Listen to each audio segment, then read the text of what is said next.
6 meses después de enterrar a mi esposo en un funeral que costó una fortuna, lo vi comprando pan en la panadería de la esquina. Mi corazón se detuvo. Lo seguí por las calles de la ciudad hasta una casa que nunca había visto. Lo que descubrí ese día destruyó no solo la memoria del hombre al que amé por 38 años, sino que reveló una conspiración tan profunda que involucró incluso a las personas en quienes más confiaba. Esta es la historia de cómo una viuda de 64 años se transformó en la peor pesadilla de quienes intentaron enterrarla viva. Pero antes de continuar, checa si ya estás suscrito al canal y escribe en los comentarios: ¿desde dónde estás viendo este video? Nos encanta saber hasta dónde están llegando nuestras historias. Era un martes cualquiera de marzo, cuando mi vida dio un vuelco por segunda vez en 6 meses. Estaba en la panadería central, esa misma donde compraba bolillos todas las mañanas desde hace más de 20 años, cuando lo vi. Daniel, mi esposo, el hombre al que había enterrado el pasado septiembre. Dejé caer la bolsa del mandado al suelo. Los huevos se estrellaron, la leche se derramó por el piso de cerámica blanca. La gente me miró con esa expresión de lástima que ya conocía tan bien, la pobre viuda que se estaba volviendo loca otra vez. Pero no estaba loca. Era él. El mismo cabello canoso, un poco más largo, la misma postura ligeramente encorvada de los hombros, la misma forma de inclinar la cabeza cuando miraba algo. Vestía ropa que nunca le había visto. Una chamarra de mezclilla desgastada, pantalón de pants gris, tenis viejos. Daniel siempre usaba camisas de vestir, incluso los domingos. Decía que un hombre de negocios necesitaba estar siempre presentable. Pero era él. Tenía la certeza absoluta. Mis pies se movieron solos. Salí de la panadería sin pagar, sin recoger mis compras, sin decirle nada a nadie. Lo seguí por la calle de las Acacias, manteniendo la distancia suficiente para no ser notada. Mi corazón latía tan fuerte que lo sentía en las sienes, en la garganta, en cada parte de mi cuerpo. Caminó 3 cuadras, dio vuelta a la izquierda en la avenida Insurgentes. Pasó por la gasolinera donde Daniel siempre cargaba el tanque de su coche. Pero no iba en coche. Iba a pie, caminando con ese mismo ritmo tranquilo que conocía desde hace casi 4 décadas. Entró en un edificio antiguo de departamentos. Esperé 5 minutos afuera, escondida detrás de un árbol, sintiéndome ridícula y desesperada al mismo tiempo. Entonces entré. El vestíbulo estaba vacío, olía a humedad y a limpiador barato. Miré los buzones. Departamento 304, R. Santos, no D. Carvalho, no Daniel. Un nombre falso, tal como todo en mi vida aparentemente había sido. Regresé a casa en estado de shock. Me senté en el sofá de la sala, ese mismo sofá donde Daniel solía ver el fútbol los domingos, y me quedé ahí parada por horas. No lloré. No podía. Era como si mi cerebro se negara a procesar lo que mis ojos habían visto. Cuando oscureció allá afuera, finalmente me levanté y fui a la recámara. Abrí el closet donde todavía guardaba su ropa. Aún no había tenido el valor de donarla. Pasé los dedos por las camisas que nunca más usaría. ¿O sí las usaría? Saqué una foto de nuestro último viaje juntos, 3 meses antes del accidente. Estábamos en la playa, sonriendo. Él tenía el brazo alrededor de mis hombros. Parecía feliz. ¿Todo había sido mentira? El accidente ocurrió una noche de septiembre. Daniel regresaba de un viaje de negocios en Guadalajara. La policía me llamó a las 2 de la mañana. Accidente en la carretera, un tráiler invadió el carril, choque de frente. Mi esposo fue declarado muerto en el lugar. El cuerpo quedó tan destrozado que me aconsejaron no verlo, mantener el último recuerdo de él vivo y sonriente. Acepté. Hicimos el funeral con caja cerrada. Lloré por semanas. Mi hija Laura vino de Monterrey y se quedó conmigo 1 mes. Mi hijo Rafael llamaba todos los días desde España, donde vivía con su esposa y mis 2 nietos. Los amigos traían comida, me hacían compañía, decían que el tiempo curaría el dolor. Yo intentaba creerles. Pero ahora, sentada en esa recámara vacía, mirando la foto de un hombre que tal vez nunca existió realmente, me di cuenta de que había algo profundamente mal con toda esa historia. ¿Por qué un hombre fingiría su propia muerte? ¿Por qué dejaría atrás a una esposa, 2 hijos, una vida entera? Y lo más importante, ¿quién más lo sabía? Esa noche no dormí. Me quedé acostada en la oscuridad, repasando cada detalle de los últimos años de nuestro matrimonio. Los viajes frecuentes de trabajo. Las llamadas que contestaba en otra habitación. La forma en que había empezado a distanciarse emocionalmente unos 2 años antes del accidente. Yo lo había atribuido todo al estrés del trabajo, a la edad, a los desafíos normales de un matrimonio largo. Pero, ¿y si no fuera eso? ¿Y si hubiera estado planeando desaparecer desde hace años? Cuando salió el sol, ya había tomado una decisión. Iba a descubrir la verdad, sin importar cuánto doliera. Necesitaba saber quién era ese hombre con el que viví por 38 años. Necesitaba saber si nuestro matrimonio había sido real o solo una elaborada mentira. Y más que nada, necesitaba saber quién me había ayudado a enterrar un cuerpo que no era el de mi esposo. Me levanté temprano, me bañé y me vestí con cuidado. Elegí ropa discreta, jeans oscuros, blusa neutra, tenis cómodos. Me amarré el cabello en una coleta y me puse lentes oscuros. No quería ser reconocida fácilmente si por casualidad me topaba con alguien conocido. Agarré mi bolsa, revisé si tenía suficiente dinero y salí de casa con un solo objetivo: descubrir cada detalle de la vida secreta de Daniel, o Roberto, o quien quiera que realmente fuera. La mañana estaba fría, típica de marzo. Las calles todavía estaban vacías, excepto por algunos trabajadores yendo a sus empleos. Manejé hasta el edificio donde vivía y me estacioné del otro lado de la calle, en un lugar desde donde pudiera ver la entrada principal sin ser vista. Esperé, y esperé, y esperé un poco más. A las 7:30 de la mañana, la puerta del edificio se abrió y él salió. La misma chamarra de mezclilla, la misma mochila a la espalda.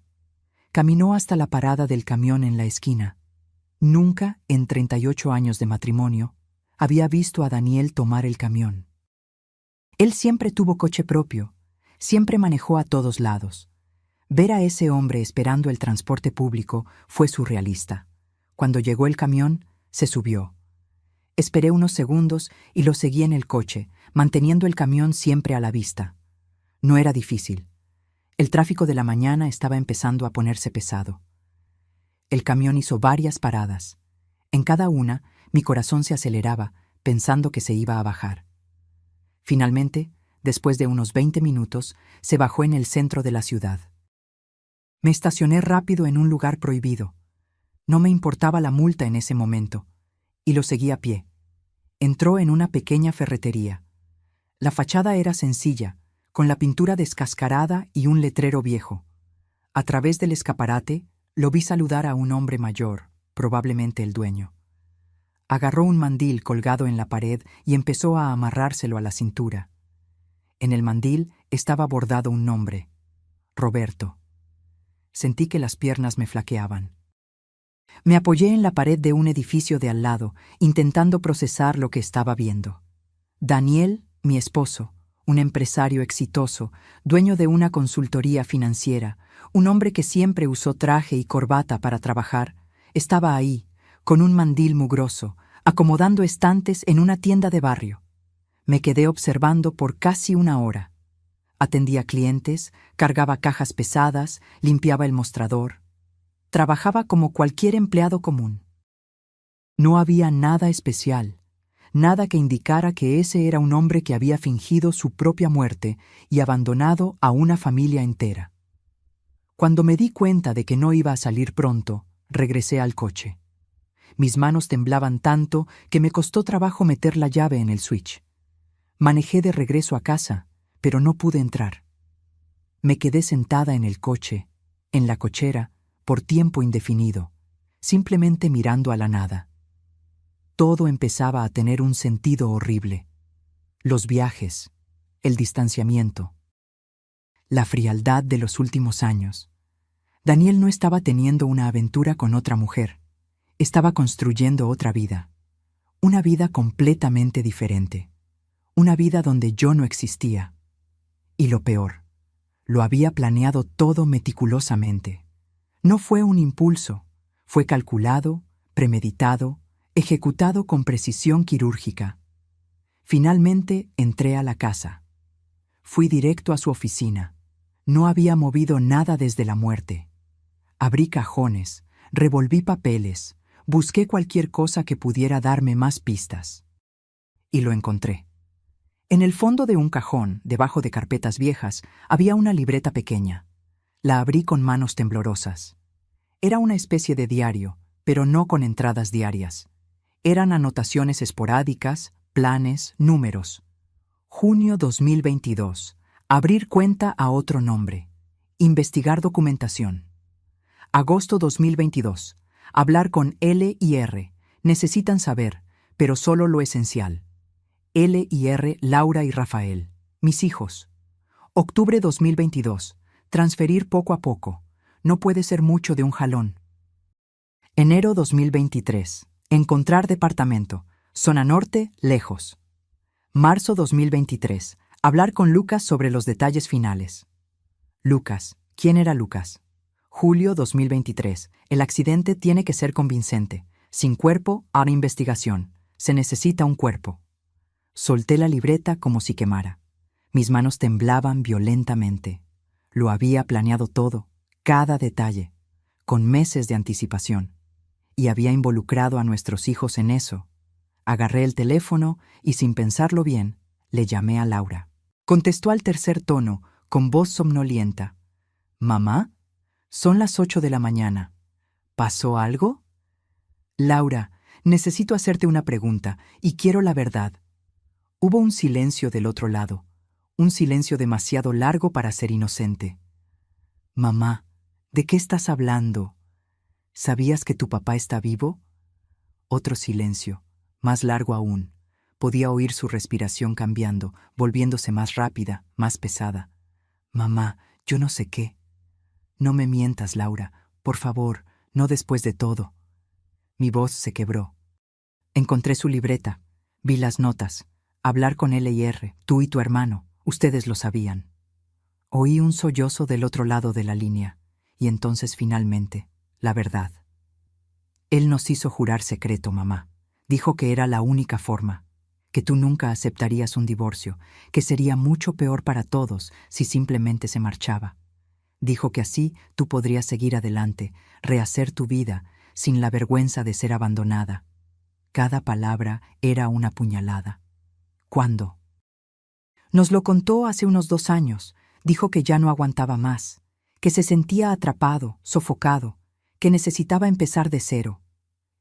¿Y a ustedes les pareció aceptable dejarme sufrir, llorar, gastar fortunas en un funeral falso? Mamá, intenté convencerlo de que no lo hiciera, te lo juro. Pero estaba decidido, y dijo que, con o sin nuestra ayuda, lo iba a hacer. Entonces pensamos que era mejor al menos saberlo, para poder cuidarte después. ¿Cuidarme? Me reí, un sonido amargo y sin humor. Me dejaron enterrar a un extraño, pensando que era mi esposo. No fue un extraño cualquiera, mamá. Era... No quiero saber quién era, grité, perdiendo el control. No quiero saber los detalles macabros de cómo consiguieron un cuerpo, de cómo sobornaron a quien tuvieron que sobornar. Solo quiero saber cómo pudieron hacerme esto a mí. Laura lloraba abiertamente ahora. Mamá, lo siento mucho, lo siento tanto. Todos los días pienso en eso, todos los días me arrepiento. Pero es nuestro padre y yo soy tu madre. ¿Eso no cuenta? Cuenta, claro que cuenta. Pero mamá, no entiendes la presión que puso sobre nosotros. Dijo que si no lo ayudábamos, lo iba a hacer de todos modos y que nunca más lo volveríamos a ver. Dijo que nos necesitaba, que éramos su única familia de verdad. Mentiras, todo mentiras para manipularlos. Lo sé ahora, mamá. Sé que fui una idiota, que debí decírtelo, pero en ese entonces no sabía qué hacer. Respiré profundo, intentando controlar el coraje, el dolor, la sensación de traición absoluta. ¿Rafael también lo sabía?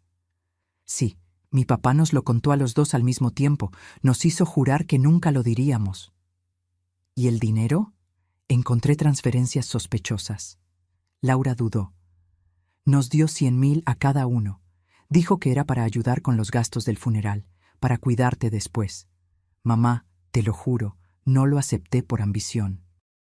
Lo acepté porque él dijo que necesitaba estar seguro de que tú estarías bien. 100,000 pesos, para cada hijo. 200,000 en total, a cambio de su silencio, a cambio de mi dolor. Voy a colgar ahora, Laura. Mamá, por favor, no. Colgué. Me senté en el piso de la oficina, rodeada de los papeles y documentos de una vida que descubrí que era completamente falsa, y finalmente lloré. No como lloré cuando pensé que había muerto. Esas eran lágrimas de tristeza, de luto, de nostalgia. Estas eran lágrimas de rabia, de humillación, de traición absoluta. Mi esposo había fingido su propia muerte, mis hijos lo habían ayudado, y yo, por idiota, me lo había creído todo. ¿Cuánto tiempo me quedé ahí llorando? No sabría decirlo. Cuando finalmente logré levantarme, ya era mediodía. Fui a la cocina, tomé agua, intenté comer algo, pero no pude. Tenía el estómago revuelto. Agarré el teléfono otra vez y esta vez le llamé a Rafael, a España. Eran las 5 de la tarde allá, probablemente estaba saliendo del trabajo. Contestó animado. «Mamá, qué sorpresa, ¿cómo...?» Laura me contó todo. Silencio inmediato. «Mamá, puedo explicarlo». «¿Puedes? ¿De verdad puedes explicar cómo aceptaste 100,000 pesos para dejarme sufrir pensando que tu padre estaba muerto?» «No fue así, mamá, yo...» «Entonces, ¿cómo fue, Rafael? Explícame». «Explícame cómo pudiste mirarme a los ojos durante el funeral, abrazarme mientras lloraba, decirme que todo iba a estar bien, sabiendo que todo era mentira». Lo oí respirar profundo del otro lado. «Mamá, fue lo más difícil que he hecho en mi vida. No fue lo suficientemente difícil como para que hicieras lo correcto. Papá dijo que era mejor así, que un divorcio te iba a destruir, que al menos así podrías seguir adelante sin culpa, sin vergüenza. Tu padre mintió, como mintió sobre todo». «Lo sé. Me doy cuenta ahora, pero en ese entonces, mamá, le creí. Es muy convincente, ya sabes cómo es». Yo sabía cómo era. Ahora me doy cuenta de que nunca conocí a ese hombre de verdad. Rafael suspiró. «¿Qué vas a hacer ahora?» «Todavía no lo sé, pero una cosa te aseguro. No voy simplemente a aceptar esto y seguir adelante como si nada hubiera pasado. Mamá, por favor, piénsalo bien antes de hacer cualquier cosa drástica. Papá puede ir a la cárcel. Nosotros también podríamos tener problemas legales por haberlo ayudado. Debieron haber pensado en eso antes. Mamá». Colgué nuevamente. Pasé el resto del día entre el coraje y la planeación. Necesitaba ayuda profesional. Necesitaba a alguien que supiera cómo lidiar con una situación así. Alguien que pudiera guiarme en los próximos pasos sin que tomara decisiones precipitadas, movidas solo por la emoción. Busqué en Internet y encontré el nombre de Mauricio Silva, un investigador privado con muy buenas reseñas. Llamé a su oficina. «Investigaciones Silva, buenas tardes». «Buenas tardes. Necesito contratar los servicios de un investigador. Es urgente». «¿Puede venir hoy a las 5? Ahí estaré». La oficina estaba en un edificio comercial modesto en el centro. Subí al cuarto piso y encontré una puerta con una placa dorada. Mauricio Silva, Investigaciones Privadas. Mauricio era un hombre de unos 50 años, con el cabello canoso bien cortado y ojos atentos que parecían ver a través de las personas. Usaba camisa de vestir sin corbata y jeans. «¿Doña Vera?» Extendió la mano. «Sí, gracias por recibirme tan rápido». «Pase, por favor, siéntese». La oficina era pequeña pero organizada. Un escritorio de madera, una computadora moderna y archivos bien ordenados. Olía a café recién hecho. Me senté en la silla frente a él. No sé bien por dónde empezar. Empiece por el principio. Puede tomarse el tiempo que necesite. Respiré profundo y le conté todo. El accidente, el funeral, los 6 meses de luto, ver a Daniel en la panadería, seguirlo hasta el departamento, hasta el trabajo, descubrir la libreta, las llamadas a Laura y Rafael. Todo. Mauricio escuchaba en silencio, tomando notas ocasionales. Cuando terminé, se reclinó en la silla y chifló bajito. Señora, esto es complejo y potencialmente criminal. Falsificación de muerte, fraude, uso de documentos falsos. Su esposo podría pasar años en prisión. Lo sé. Y sus hijos también podrían responder como cómplices. También lo sé. Entonces, ¿qué es exactamente lo que quiere? ¿Justicia penal? ¿Recuperar dinero? ¿Simplemente entender qué pasó? Lo pensé por un momento. Quiero todo. Quiero saber cada detalle. ¿Cómo logró hacer esto? ¿Quién lo ayudó? ¿Cuánto costó? ¿A dónde se fue el dinero? Todo. Y después decidiré qué hacer con esa información. Mauricio asintió. Va a ser caro. Este tipo de investigación requiere tiempo, recursos, tal vez incluso algunos sobornos estratégicos. ¿Cuánto? 5,000 de anticipo, más gastos. Puedo llegar a unos 15 o 20,000 en total, dependiendo de lo que descubra. Saqué mi chequera. ¿En cuánto tiempo necesito resultados? 2 semanas, tal vez 3. Firmé el cheque por 5,000 y se lo entregué. Quiero reportes semanales y quiero fotos, documentos, pruebas de todo. Las tendrá. Salí de la oficina sintiéndome extrañamente más ligera. Por primera vez desde que vi a Daniel en esa panadería, estaba haciendo algo activo. No solo estaba reaccionando, estaba actuando. A la semana siguiente, me sumergí en una investigación paralela por mi cuenta. Mientras Mauricio hacía su trabajo, yo hacía el mío. Fui al banco donde teníamos la cuenta mancomunada y pedí estados de cuenta detallados de los últimos 3 años. La gerente, Denise, me conocía desde hace décadas. Siempre fue muy amable y atenta. Doña Vera, ¿cómo está? ¿En qué puedo ayudarla? Necesito estados de cuenta completos, todos los movimientos de los últimos 3 años. Claro, ¿es para lo del SAT? Algo así. Me preparó todo y me entregó una carpeta gruesa. Cualquier duda, estoy a sus órdenes. Regresé a casa con la carpeta y pasé el resto del día analizando cada transacción. Al principio, todo parecía normal. Cuentas de la casa, súper, gasolina, restaurantes. Pero entonces empecé a notar un patrón. Cada 2 o 3 meses había una transferencia de 5 a 10,000 pesos a una cuenta que no reconocía. El beneficiario era siempre el mismo. Inversiones Horizonte S.A. de CB. Anoté todas las fechas y montos. Lo sumé todo. En los últimos 2 años, Daniel había transferido 387,000 pesos a esa empresa fantasma, casi 400,000 pesos, de nuestro dinero, dinero que yo había ayudado a construir a lo largo de décadas. Pero había más. 2 semanas antes del accidente, había hecho una transferencia grande, 50,000 pesos, a una cuenta personal. El nombre del beneficiario era Lucas Méndez. Lucas. El mismo nombre que estaba anotado en la libreta. Agarré el teléfono y le llamé a Mauricio. Encontré transferencias sospechosas, una empresa llamada Inversiones Horizonte y un tal Lucas Méndez. ¿Lucas Méndez? Mauricio pareció interesado. Voy a investigar ese nombre. ¿Puede mandarme los detalles de las transferencias? Se los mando ahora mismo por correo. Perfecto. Ya tengo algo de información para usted también. ¿Podemos vernos mañana? ¿A qué hora? A las 10 de la mañana, en mi oficina. A la mañana siguiente, llegué puntual.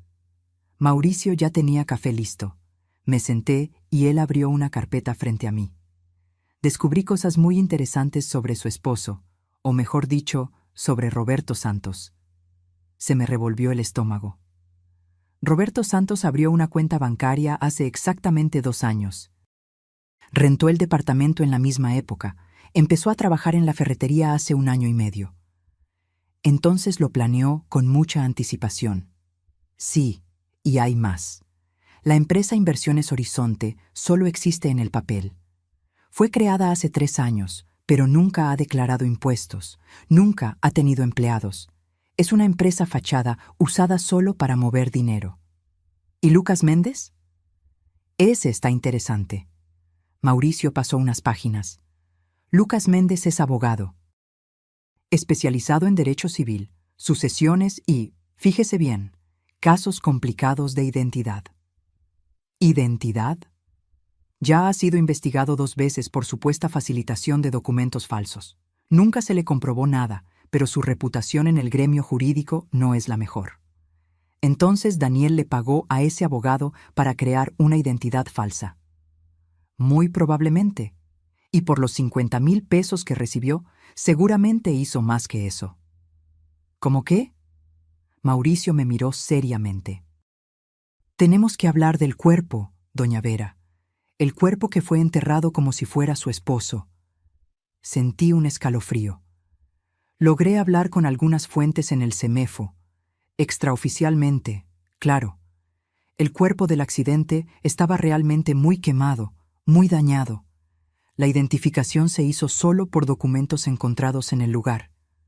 Documentos que pudieron haber sido sembrados. Exactamente. Y aquí está la parte perturbadora.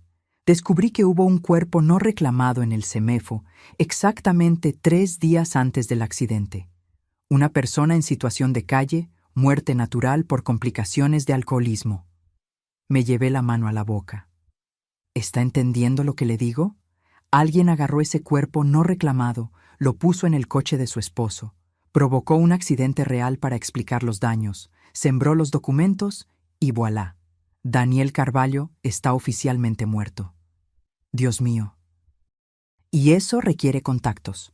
Contactos en el forense, tal vez en la policía, definitivamente pericia jurídica. El tipo de cosas que un abogado como Lucas Méndez podría facilitar. ¿Podemos probarlo? Difícil, muy difícil.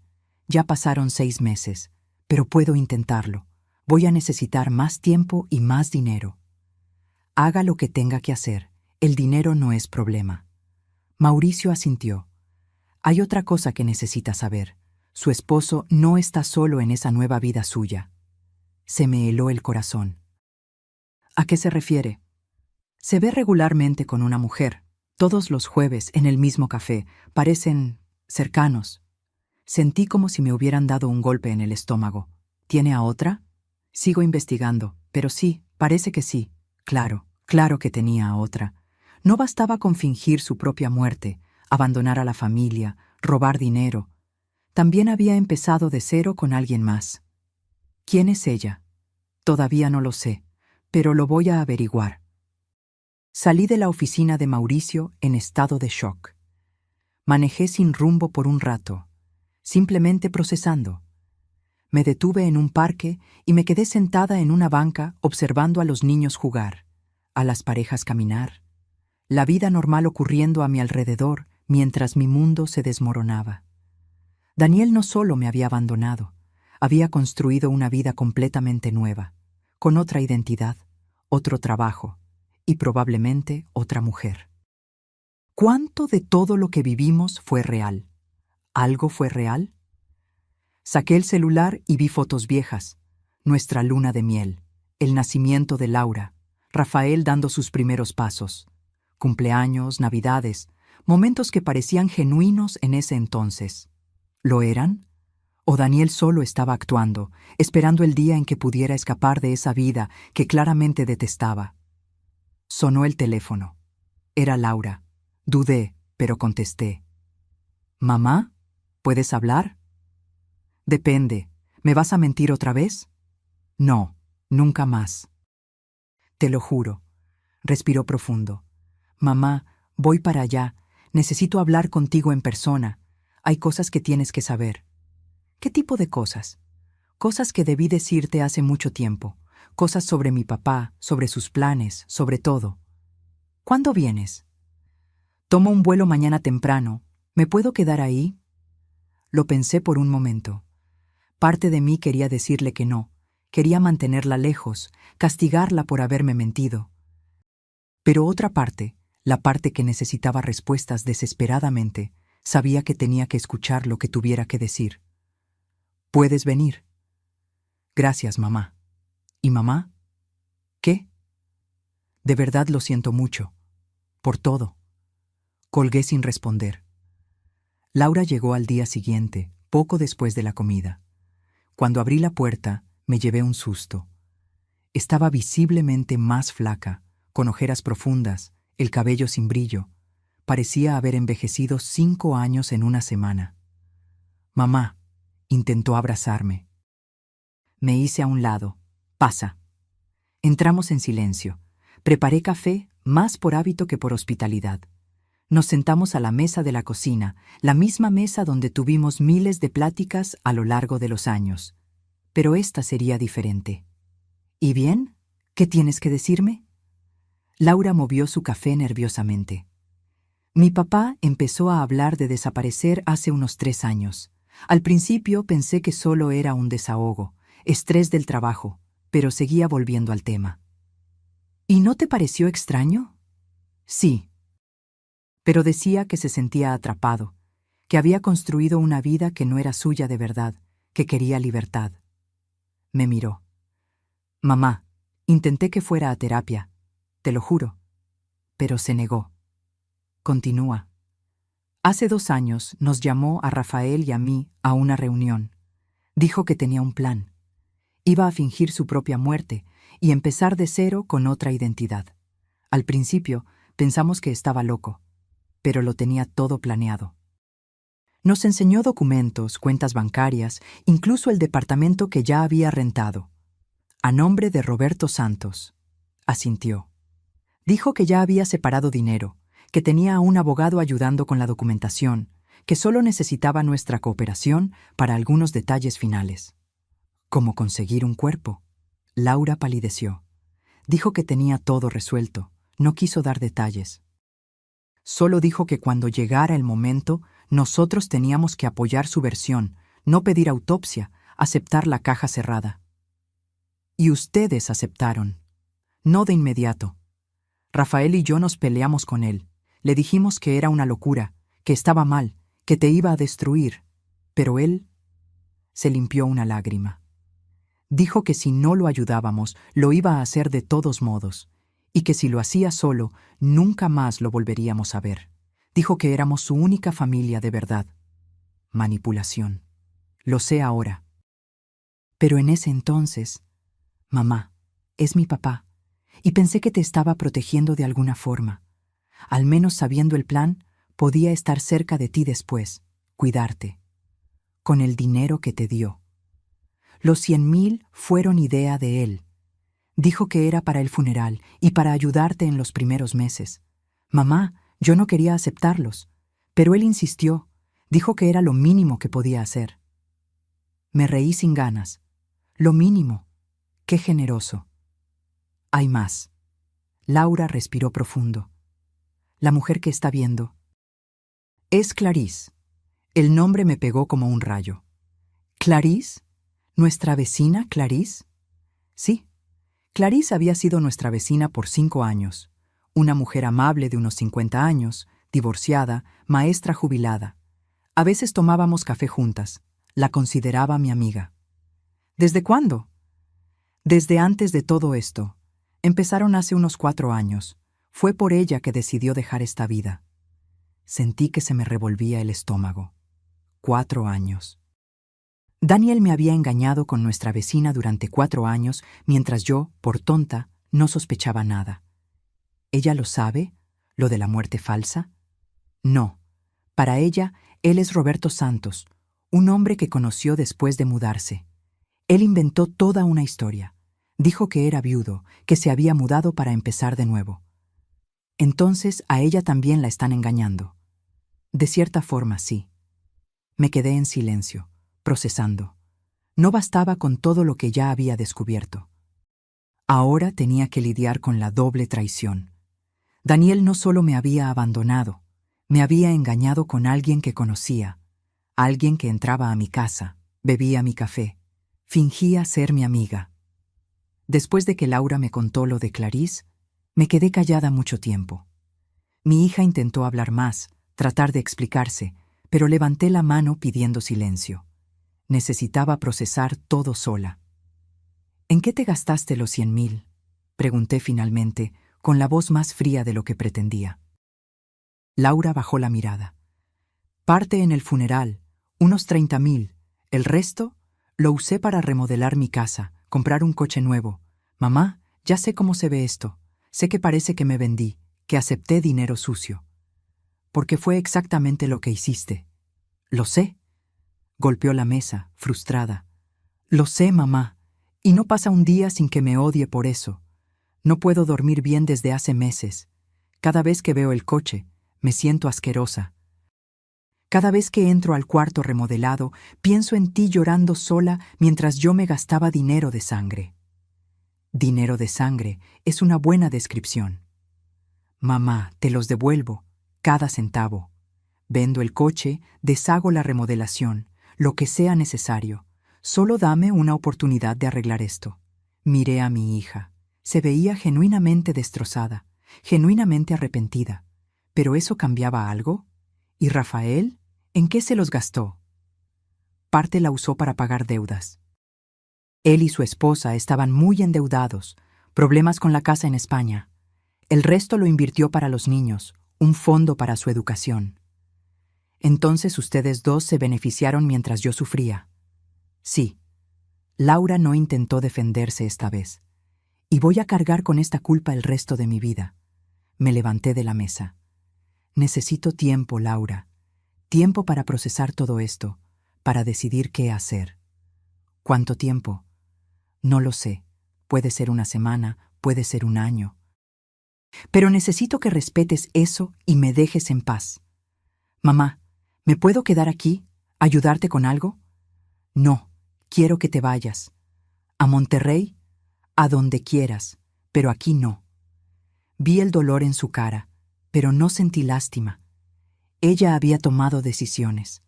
Ahora tenía que vivir con ellas, tal como yo estaba teniendo que vivir con las consecuencias de las decisiones de Daniel. Después de que Laura se fue, llamé a Mauricio de nuevo. Ya sé quién es la mujer. Clarisse, una exvecina mía. ¿En serio? Qué pequeño es el mundo. Muy pequeño y muy cruel. Respiré profundo. Mauricio, quiero saber todo sobre ella también. ¿Cuánto tiempo llevan juntos? Si ella de verdad no sabe la verdad, todo. Lo voy a investigar. En los días siguientes me sumergí en una especie de determinación fría. Ya no estaba llorando. Ya no estaba en shock. Estaba en modo de acción total.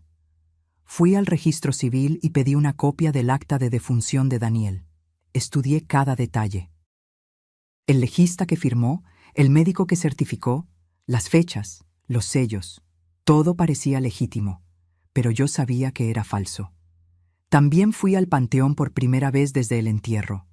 Me quedé parada frente a la costosa tumba de mármol donde estaba enterrado un desconocido. Había flores frescas en la lápida.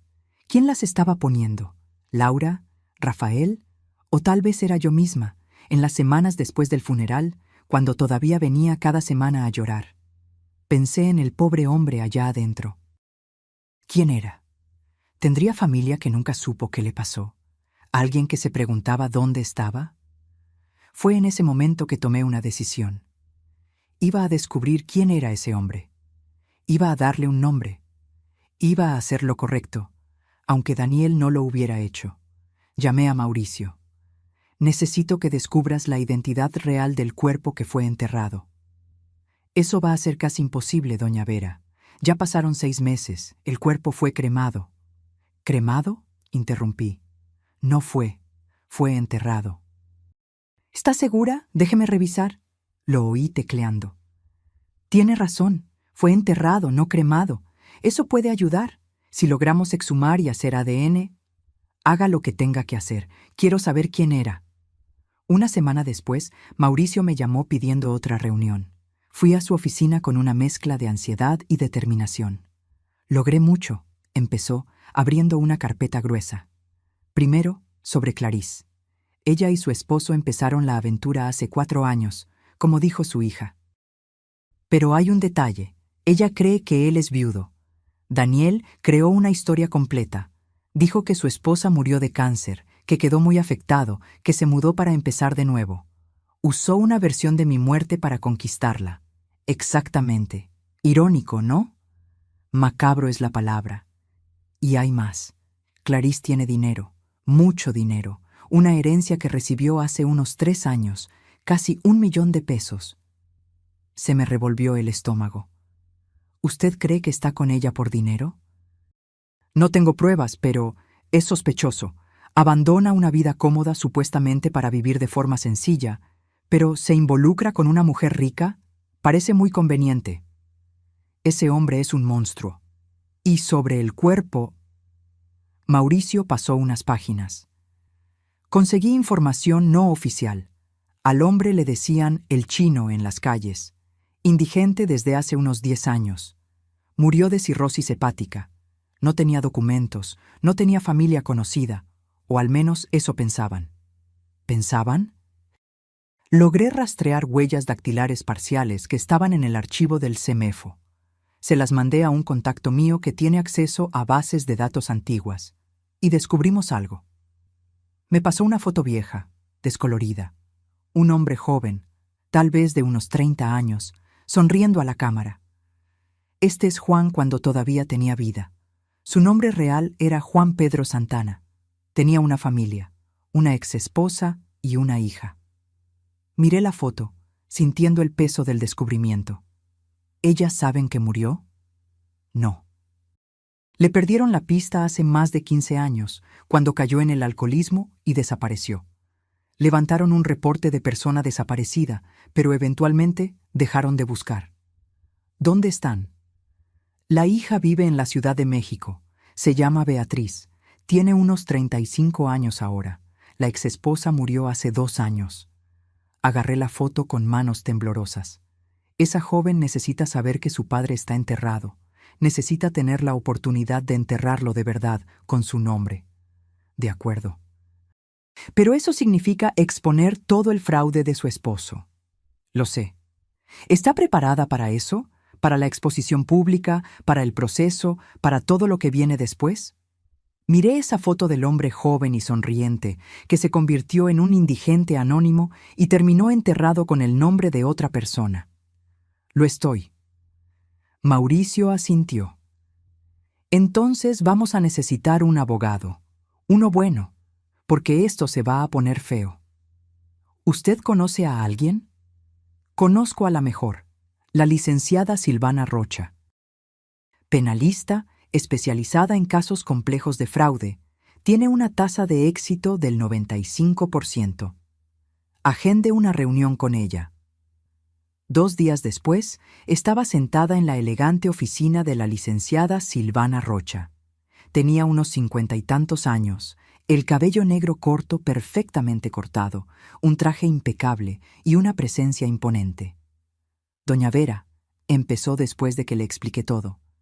Este es uno de los casos más complejos que he visto. Y mire que he visto mucho. ¿Complejo en qué forma? Su esposo cometió múltiples delitos. Falsificación de documentos, fraude de identidad, uso de cadáver, ocultación de fallecimiento. Pero procesarlo va a ser complicado porque necesitamos probar cada detalle. Mauricio tiene pruebas. Circunstanciales. Buenas, pero circunstanciales. Necesitamos más. Necesitamos una confesión, o documentos de primera mano, o testigos directos. Lucas Méndez, el abogado que ayudó. Difícil. Los abogados tienen protección de secreto profesional. Simplemente puede negarse a hablar. ¿Y mis hijos? Ellos sabían todo. Silvana me miró con cuidado. ¿Está dispuesta a demandar a sus propios hijos? La pregunta quedó suspendida en el aire. ¿Lo estaba? ¿Estaba dispuesta a meter a Laura y a Rafael a la cárcel? Yo no lo sé. Es una decisión que tiene que tomar. Porque si vamos a fondo con esto, ellos van a aparecer como cómplices. Podrían alcanzar hasta 5 años cada uno. 5 años. Mis hijos, en la cárcel, 5 años. ¿Hay alguna forma de perdonarlos? Podemos intentar enfocarnos solo en su esposo, pero probablemente serán llamados a declarar, y tendrán que elegir entre mentir bajo juramento o entregar a su padre. ¿Y si mienten? Entonces cometen perjurio, otro delito. Me pasé la mano por la cara, exhausta. Esto es una pesadilla. Lo es, pero usted no creó esta pesadilla. Su esposo la creó. Y ahora usted solo está desenredando el desmadre que él hizo. ¿Cuánto tiempo lleva un proceso así? Años, fácilmente 2 o 3 años hasta la resolución, y va a salir caro, muy caro. ¿Cuánto? Entre honorarios, costos del proceso, investigaciones adicionales, unos 200,000 pesos, tal vez más, 200,000 pesos, una fortuna. Pero miré la foto de Juan Pedro Santana en mi bolsa. Pensé en su hija, Beatriz, que merecía saber la verdad. Pensé en mí misma, que merecía justicia. Haga lo que tenga que hacer. Silvana sonrió. Voy a necesitar un anticipo. 50,000. Firmé el cheque sin dudarlo. En los días siguientes, mientras Silvana empezaba a preparar la demanda y Mauricio seguía investigando, decidí hacer algo que venía posponiendo: confrontar a Daniel cara a cara. Ya no quería respuestas, ya sabía demasiado. Quería que él supiera que yo lo sabía. Quería ver su cara cuando se diera cuenta de que todo su plan cuidadoso se estaba desmoronando. Esperé afuera de la ferretería un jueves, sabiendo que era el día que se veía con Clarisse después del trabajo. Cuando salió a las 6, lo seguí. Caminó hasta un café pequeño a 3 cuadras de ahí. Entró. A través del cristal vi a Clarisse ya sentada en una mesa al fondo. Ella sonrió cuando lo vio. Él se inclinó y le dio un beso. Se me revolvió el estómago, pero no de celos. De coraje puro. Esperé 15 minutos. Entonces entré. El café estaba medianamente lleno. Nadie me puso atención cuando entré. Caminé directo a su mesa. Clarisse me vio primero. Sus ojos se abrieron de par en par por la sorpresa. «Vera, Dios mío, cuánto tiempo. ¿Cómo estás?» «Hola, Daniel». Él se quedó petrificado. La taza de café a mitad de camino a la boca. Nuestros ojos se cruzaron. Vi el reconocimiento, luego el pánico, luego un intento desesperado por componer la expresión. Clarisse nos miraba confundida a los dos. «Vera, ¿conoces a Roberto?» «¿Roberto?» Me reí. ¿Así se hace llamar ahora, Roberto Santos? «Vera, no». Daniel empezó, pero lo interrumpí. «Clarisse, querida, ¿sabes quién es él realmente?» Ella estaba completamente perdida. «¿De qué estás hablando?» «Este hombre que conoces como Roberto Santos es en realidad Daniel Carvalho, mi esposo, o mejor dicho, mi difunto esposo, el que murió en un accidente hace 6 meses. ¿Te acuerdas? Mandaste flores al funeral». Clarisse palideció. Miró a Daniel. «Roberto, ¿de qué está hablando?» «Su nombre no es Roberto», continué, ignorando su pregunta. «Es Daniel, y no es viudo. Fingió su propia muerte para poder huir de su familia, desvió casi $500,000 de pesos y te está usando por tu dinero. Eso es una locura». Daniel finalmente encontró su voz. «Clarisse, no le creas. Está confundida, está...» «¿Confundida?» Saqué mi celular y le enseñé una foto a Clarisse. Era de nuestra boda. «¿Este eres tú, no, Daniel? ¿O las cicatrices de tu hombro izquierdo desaparecieron por arte de magia?» Daniel tenía una cicatriz muy distintiva de una cirugía de cuando era adolescente. Yo sabía que todavía la tenía. Clarisse miró la foto, luego a Daniel, luego a mí. «Roberto, ¿esto es cierto?» «Clarisse, puedo explicarlo». «¿Es cierto?», gritó ella, haciendo que la gente volteara. Él bajó la cabeza. «Dios mío». Clarisse se levantó, agarró su bolsa. «Dios mío, mentiste. Sobre todo, ¿quién eres? ¿Quién eres en realidad?» «Por favor, Déjame explicarte. No quiero oír nada. Estaba llorando ahora. Me miró a mí. Vera, yo no sabía. Te juro que no sabía nada de esto. Lo sé, Clarice. A ti también te engañó. Ella prácticamente salió corriendo del café. Daniel empezó a levantarse para seguirla, pero le puse la mano en el hombro. Siéntate. Me miró. Vi coraje ahí, pero también miedo. Destruiste todo, dijo él. Todo lo que construí. Todo lo que construiste con mentiras. Solo quería ser libre. ¿Y yo? ¿Yo no quería ser libre de la humillación? ¿Del sufrimiento? ¿Pensaste en mí una sola vez durante todo ese plan? No respondió. Te voy a demandar, le dije calmadamente. Penalmente, fraude, falsificación, todo, y voy a ganar. No puedes probar nada. Puedo. Tengo investigadores, abogados, documentos, testigos. Sé lo de Lucas Méndez, sé lo del cuerpo de Juan Pedro Santana. Sé lo de los 387,000 pesos que desviaste. Lo sé todo, Daniel. Vi el pánico verdadero ahora. ¿Me vas a meter al bote? Sí. ¿Para qué? ¿De qué sirve eso ahora? Solo va a traer más sufrimiento. No se trata de venganza, le dije, aunque parte de mí sabía que sí. Se trata de justicia. Juan Pedro Santana merece recuperar su nombre. Su hija merece saber dónde está enterrado su padre. Y yo merezco que el mundo sepa qué tipo de hombre eres realmente. Me levanté para irme. Vera, espera. Me agarró del brazo. Podemos arreglarlo. Te devuelvo el dinero. Me entrego. Lo que quieras. Solo no me demandes. Piensa en los muchachos, en el escándalo. Debiste haber pensado en eso antes. Me solté el brazo y salí del café. En los días siguientes, las cosas escalaron rápido. Clarice me buscó queriendo saber todo.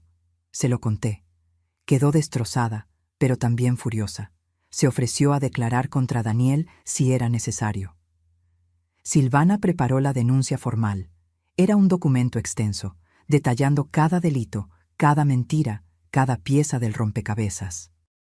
Estamos listas para presentarla, me dijo en una reunión.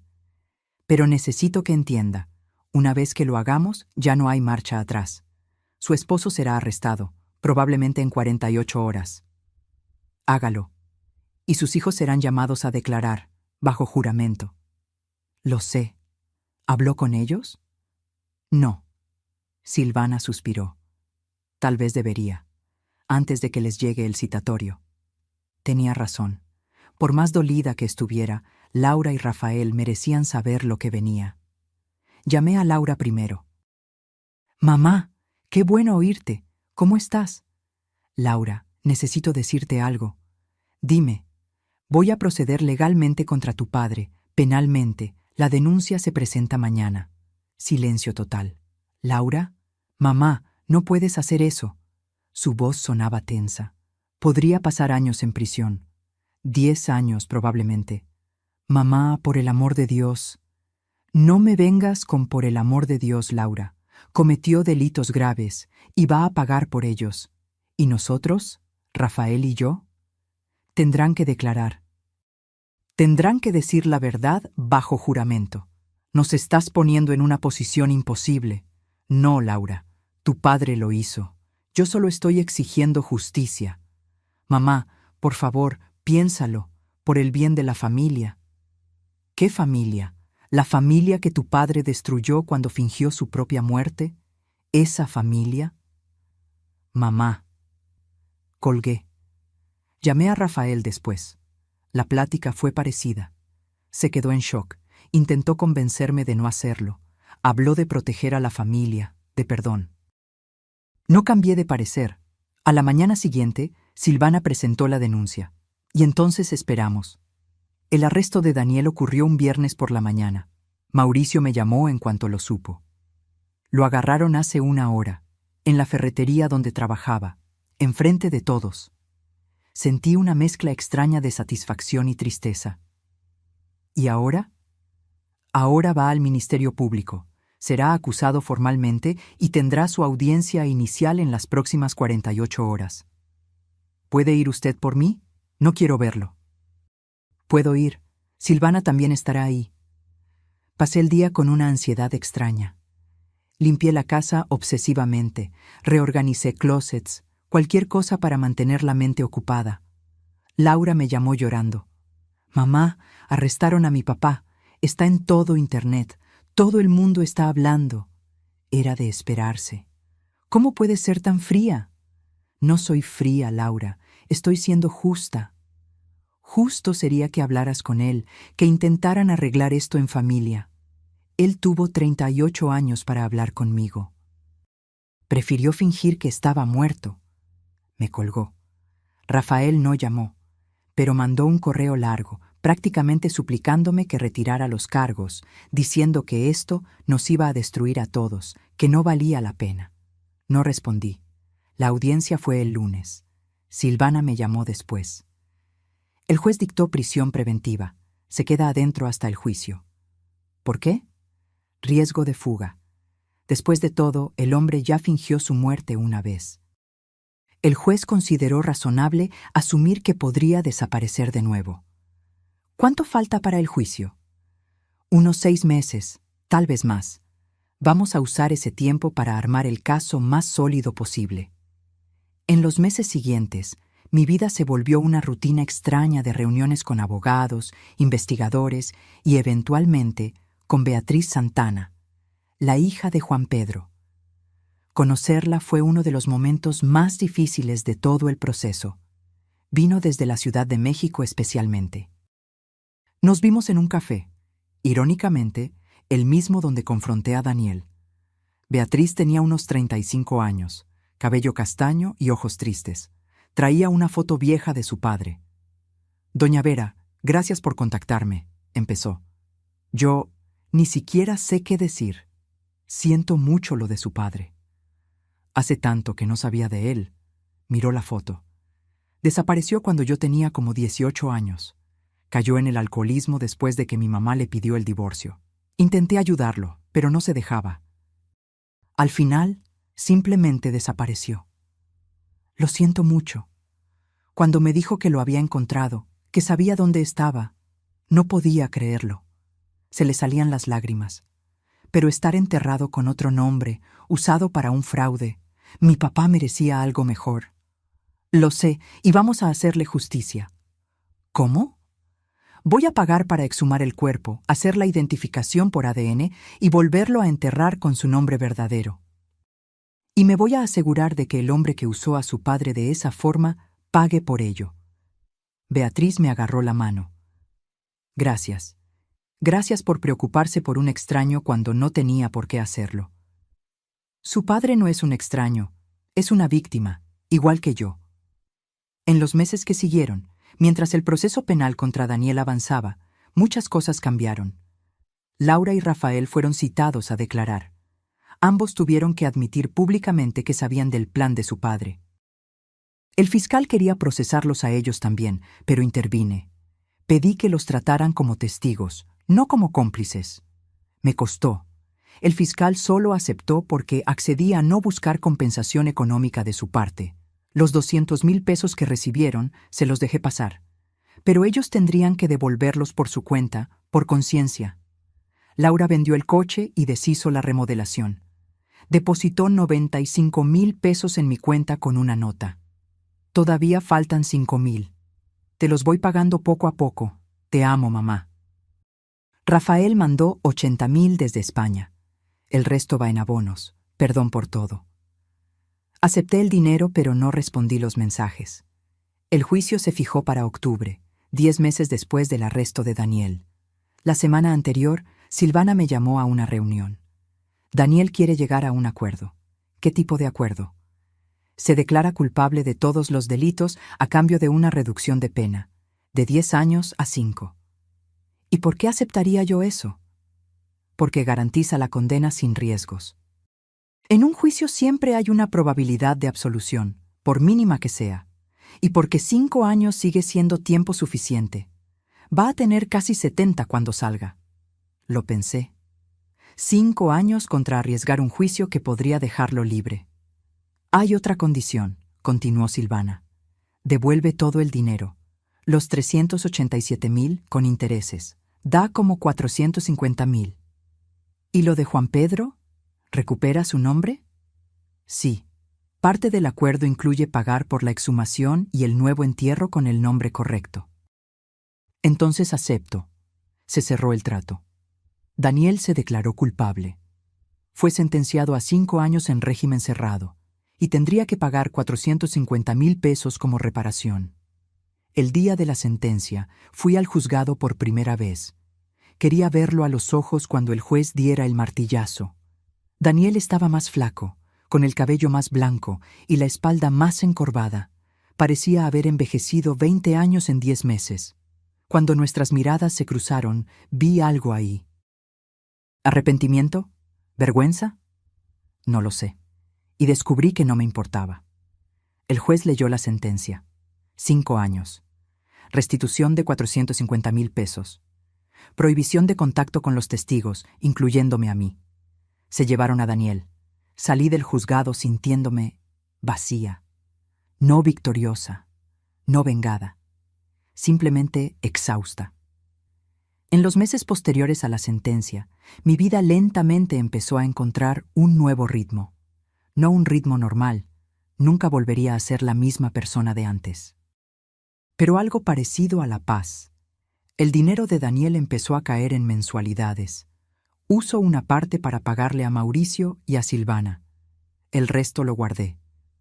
Juan Pedro Santana fue exhumado. El ADN confirmó su identidad. Beatriz finalmente pudo enterrar a su padre con su nombre, con una ceremonia sencilla pero digna. Yo pagué todo. ¿Por qué hace esto?, me preguntó Beatriz en el entierro. ¿Gastando tanto dinero en alguien que ni conoció? Porque es lo correcto, y porque su padre merece paz. Merece ser recordado como Juan Pedro Santana, no como un peón en un fraude. Poco a poco, empecé a reconstruir la relación con Laura y Rafael. No fue fácil. Seguía habiendo resentimiento, seguía habiendo desconfianza. Pero eran mis hijos. Y al final del día, también fueron víctimas de Daniel, aunque hubieran tomado decisiones terribles. Laura vino a visitarme 6 meses después de la sentencia. Mamá, sé que te he pedido perdón 1000 veces, y sé que las palabras no bastan. Pero quiero que sepas que estoy yendo a terapia, trabajando en mis rollos, tratando de entender por qué hice lo que hice. ¿Y descubriste por qué? Descubrí que me pasé la vida entera tratando de darle gusto a mi papá, buscando su aprobación, y cuando me pidió ayuda para ese plan loco, no supe decirle que no, porque finalmente me estaba incluyendo, me estaba haciendo sentir importante. Eso no lo justifica. Lo sé, no lo justifica, pero lo explica, y estoy trabajando para ser mejor. Para nunca más poner la necesidad de aprobación de alguien por encima de lo que es correcto. Miré a mi hija. Se veía sincera, y por más que todavía me doliera, quería creerle. Va a tomar tiempo, Laura. Lo sé, y voy a esperar el tiempo que sea necesario. Con Rafael fue más difícil. Tardó casi 1 año en venir a verme en persona. Cuando finalmente vino, trajo a mis nietos. Pensé que tal vez querrías conocerlos de verdad, dijo él. No como la abuela que ven una vez al año, sino como parte de sus vidas. Los niños eran hermosos, uno de 6, otro de 4, inocentes de toda la locura que sus padres y abuelos habían creado. Mamá, la regué gacho, dijo Rafael mientras los niños jugaban en el jardín. Y no espero que me perdones, pero espero una oportunidad para demostrar que puedo ser mejor. Demuéstralo entonces, no con palabras, con hechos. Asintió con la cabeza. 1 año y medio después de la sentencia de Daniel, recibí una carta suya desde la cárcel. Casi la tiro sin abrirla. Pero la curiosidad me ganó. Vera, sé que no tengo derecho a escribirte. Sé que el juez prohibió el contacto.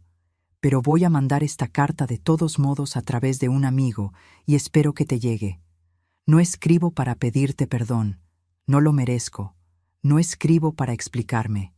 Ninguna explicación justifica lo que hice.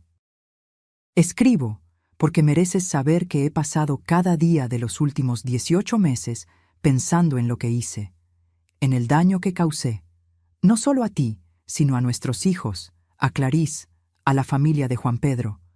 Fui un cobarde. Soy un cobarde.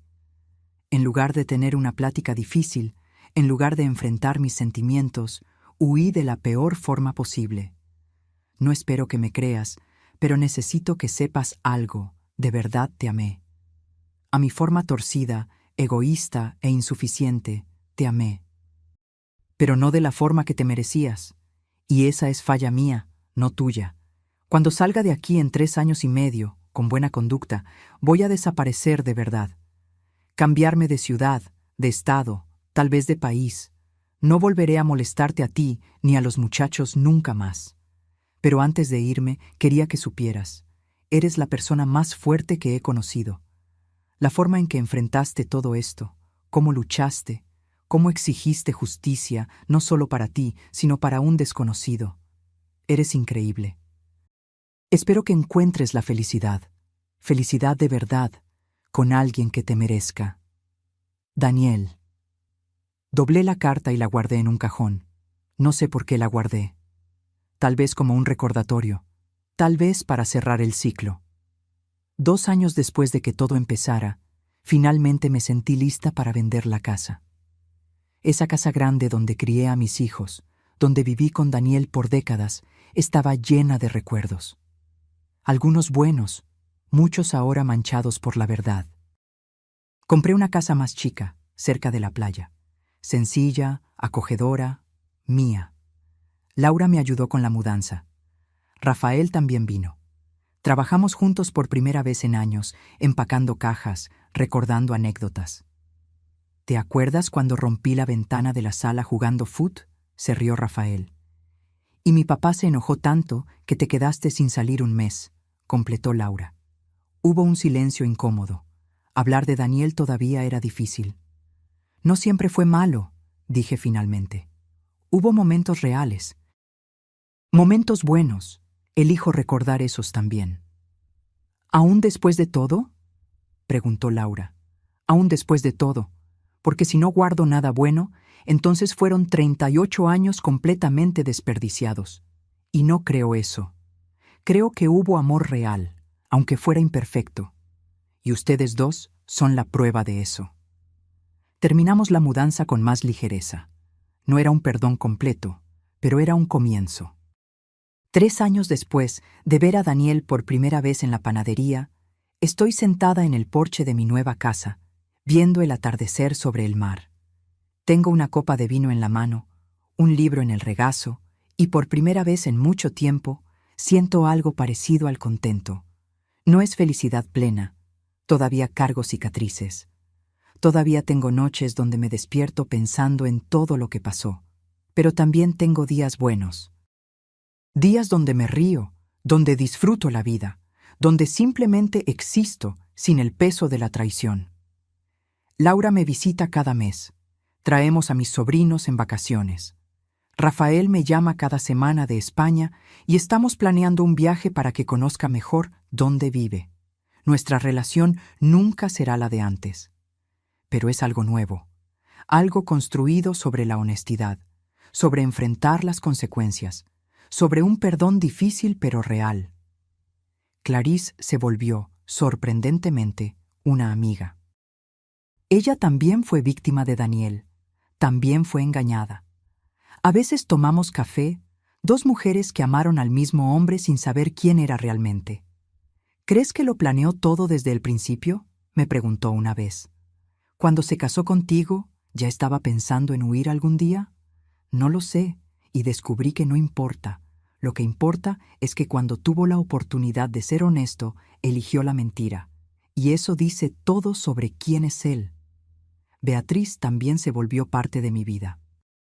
Ella y yo nos vemos un par de veces al año. Visitamos juntas la tumba de Juan Pedro, ahora con su nombre correcto, con flores frescas, con dignidad. A mi papá le hubieras caído bien, me dijo una vez. Antes del alcoholismo era un hombre bueno, trabajador, honesto. Creo que se hubieran llevado bien. Siento mucho no haberlo podido conocer así. Pero le diste algo importante, le devolviste su nombre, le diste paz, y eso lo es todo. Daniel saldrá libre en unos meses. Cumplió su condena con buena conducta. Oí que planea mudarse a un pueblo lejano, lejos de todo y de todos. No le tengo miedo. Tampoco le tengo coraje, solo indiferencia.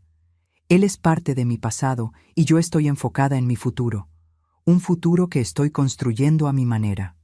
Empecé a dar clases de manualidades para señoras de la tercera edad en la comunidad. Descubrí que tengo talento para las artes manuales. Es terapéutico y me encanta ver a las mujeres creando cosas bonitas con sus propias manos. También volví a estudiar.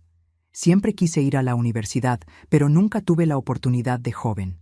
Ahora, a mis 67 años, estoy cursando psicología. Quiero entender mejor el comportamiento humano. Tal vez algún día ayudar a otras mujeres que hayan pasado por traiciones parecidas. Hice nuevos amigos. Carmen, mi vecina, se volvió mi mejor amiga. Salimos a caminar a la playa por las mañanas, cocinamos juntas, nos reímos de tonterías. «Te ves tan diferente a cuando te mudaste», me dijo hace poco. «Más ligera, más tú». Es porque finalmente descubrí quién soy sin que otra persona me defina. Y es verdad. Por 38 años fui la esposa de Daniel, la madre de Laura y Rafael, pero nunca fui solo Vera. Ahora lo soy, y está siendo liberador. Sigo pensando en todo lo que pasó. ¿Cómo no hacerlo? Fue la traición más grande de mi vida, el dolor más fuerte, pero también fue mi mayor aprendizaje. Aprendí que puedo sobrevivir a lo que pensé que me destruiría. Aprendí que tengo más fuerza de la que imaginaba. Aprendí que la justicia importa, incluso cuando es difícil buscarla. Y aprendí que nunca es tarde para empezar de nuevo. Cuando Daniel salió de esa panadería aquel día de marzo hace 3 años, pensó que se había escapado, que nos había engañado a todos, que viviría su nueva vida en paz. Pero no contaba con una cosa, conmigo, con la mujer a la que subestimó por casi 4 décadas, con la mujer que pensó que sería una viuda llorona para siempre, con la mujer que terminó siendo su ruina. ¿Y saben algo? No me arrepiento de nada. Ni de haber investigado, ni de haber confrontado, ni de haber demandado, porque al final no lo hice solo por mí. Lo hice por Juan Pedro Santana, que merecía recuperar su nombre. Lo hice por Beatriz, que merecía saber dónde estaba su padre. Lo hice por todas las mujeres que han sido traicionadas, engañadas, subestimadas. Y lo hice por mí misma, por la Vera que merecía la verdad, merecía justicia, merecía respeto. El sol se está ocultando por completo ahora. El cielo está pintado de rosa y naranja. Es hermoso, perfecto. Saco mi celular y tomo una foto. Se la mando a Laura y a Rafael. Otro día bonito en mi nueva vida. Los amo. Las respuestas llegan rápido. Laura: qué lindo, mamá. Yo también te amo. Rafael: qué vista tan increíble. ¿Cuándo podemos ir a visitarte otra vez? Sonrío. No es perfecto. Nuestra familia nunca será lo que era, pero es real, es honesto, y eso es suficiente. Me termino mi vino, agarro mi libro y entro a la casa. Mañana será otro día. Más clases, más amigos nuevos, más vida por delante. Una vida que es completa, absoluta y perfectamente mía. Y si algo aprendí de todo esto, es que la mejor venganza no es destruir a quien te lastimó, es reconstruirte a ti misma, más fuerte, más consciente, más libre. Y eso es exactamente lo que estoy haciendo. Ahora, si te gustó esta historia, dale clic a suscribirte y dime en los comentarios qué parte te dejó con el ojo cuadrado. Ah, y no olvides hacerte miembro para tener acceso a videos exclusivos que no subo aquí. Te espero allá.